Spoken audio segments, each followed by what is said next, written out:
asbabul mirasil wara salasa kulun yufidu rabbahul wirasa wahya nikahun wa wala'un wa nasab ma ba'dahunna lil mawarisi sabab.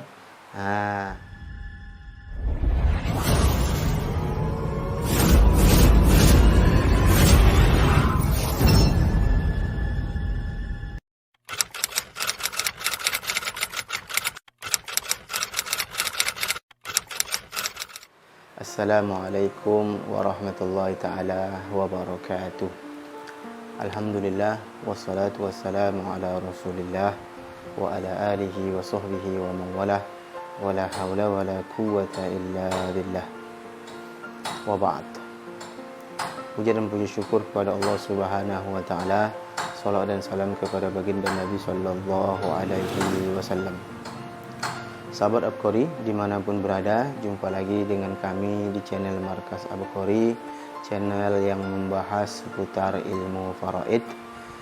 Pada kali ini, pada kesempatan ini kita akan mencoba membahas tentang warisan anak pungut. Warisan anak pungut ini tidak termasuk dalam bab ilmu mawaris, tetapi video ini kita bahas supaya bisa menjawab pertanyaan-pertanyaan di tengah-tengah masyarakat.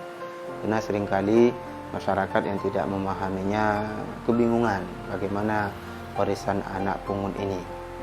Kemudian yang perlu juga saya sampaikan, kalau seandainya bahasa yang saya gunakan adalah anak pungut, kemudian menyinggung beberapa orang atau personil yang berkaitan, mungkin dia anak pungut kemudian merasa berkecil hati, saya mohon maaf kalau seandainya bahasa ini yang saya gunakan tidak sopan.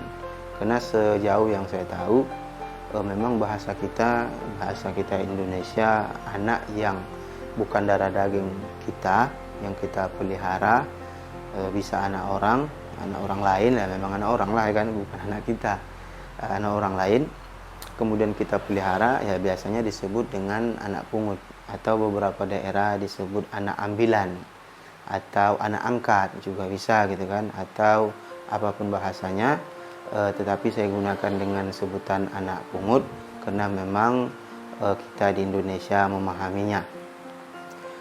Sahabat Abqori dimanapun berada, seperti yang saya jelaskan tadi, yang saya sampaikan tadi, bahwa warisan anak pungut ini tidak masuk dalam bab ilmu faraid. Kenapa? Karena dia bukan termasuk ahli waris. Jadi anak pungut itu bukan termasuk ahli waris si mayit. Kenapa? Karena di dalam ilmu faraid, di dalam matan rohabiyah selalu kami nyanyikan dengan santri-santri kami, asbabul mirasil wara salasa kulun yufidu rabbahul wirasa wahya nikahun wa wala'un wa nasab ma ba'dahunna lil mawarisi sabab. Itu selalu saya mengajak anak-anak di pesantren untuk menghafalkan matan Wahabiyah ini dengan dinyanyikan supaya mudah melekat pada mereka. Di matan tadi disebutkan asbabul mirasil wara salasa. Asbabul miras, sebab-sebab mendapatkan warisan itu ada 3. Wahya nikahun wa wala'un wa nasab. Wahya nikahun wa wala'un wala wa nasab. Yang 3 wa nasab. Jadi sebab mendapatkan warisan itu ada 3 sebab. Yang pertama adalah sebab pernikahan. Sering saya sampaikan di video sebelumnya, juga sudah saya sampaikan bahwa sebab seseorang mendapatkan warisan itu disebabkan adanya hubungan pernikahan. Istri kita itu adalah bukan siapa-siapa kita sebelumnya, ketika sebelum menikah dengan istri kita itu, ya kan, dia orang lain, dia tidak ada hubungan darah sama sekali dengan kita. Tetapi ketika kita meninggal, dia mendapatkan waris memang bukan disebabkan hubungan darah, sebab nasab bukan, tetapi disebabkan adanya hubungan pernikahan yang sah. Kemudian yang kedua disebabkan wala, yaitu pernah memerdekakan hamba. Orang yang pernah memerdekakan hamba, ketika hamba itu merdeka, kemudian kaya raya, tidak ada ahli warisnya, kita selaku yang memerdekakan bisa dapat warisan. Itu sebab yang kedua. Kemudian sebab yang ketiga, dan ini adalah sebab yang paling banyak diambil oleh ahli waris ya, yaitu mereka yang mempunyai hubungan darah dengan si mayit.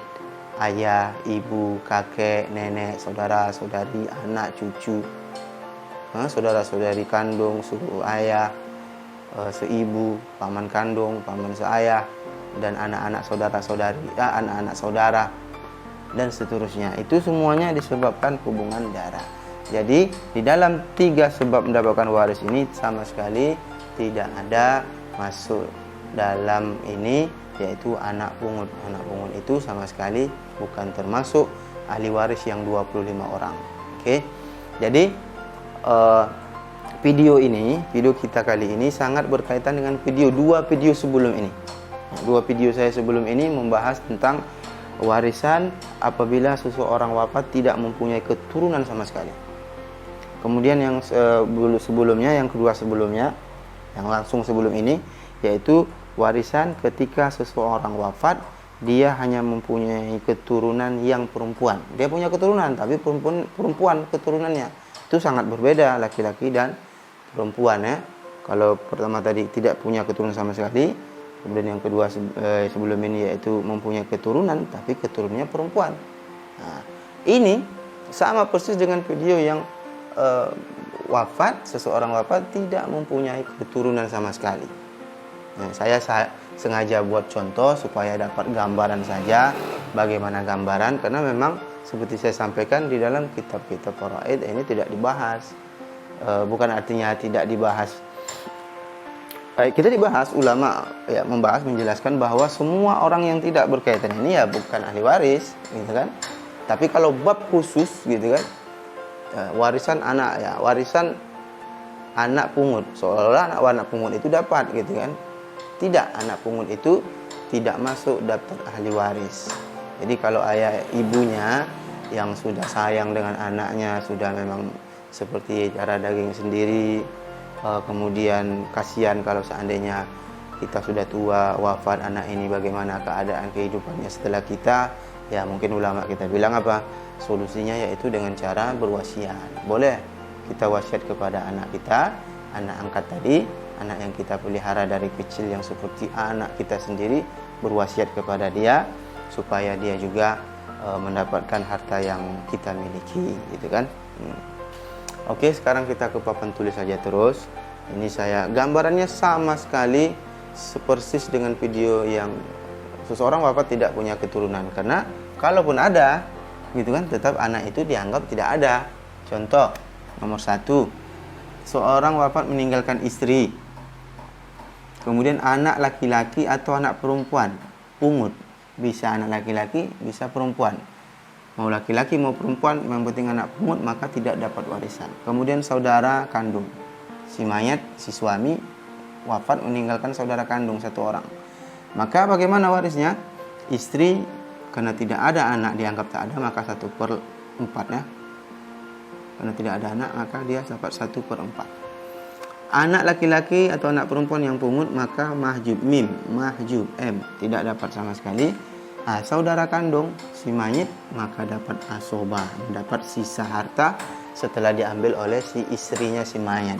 Kalau kita selesaikan, maka ini 4, asal masalahnya 4 bagi 4 1, 4 dikurang 1 sama dengan 3. Adapun anak pungut tidak mendapatkan warisan sama sekali. Ini tidak dianggap ada sebetulnya, gitu kan. Tapi kita tulis supaya memahamkan bagi mereka yang sahabat-sahabat dimanapun berada mungkin tidak paham ya bagaimana status anak pungut ini. Dianggap tidak ada sebetulnya ini. Istri, kasus kedua, istri 1/4 karena tidak ada anak sama sekali. Ini mim mahjub, anak laki-laki anak perempuan yang pungut.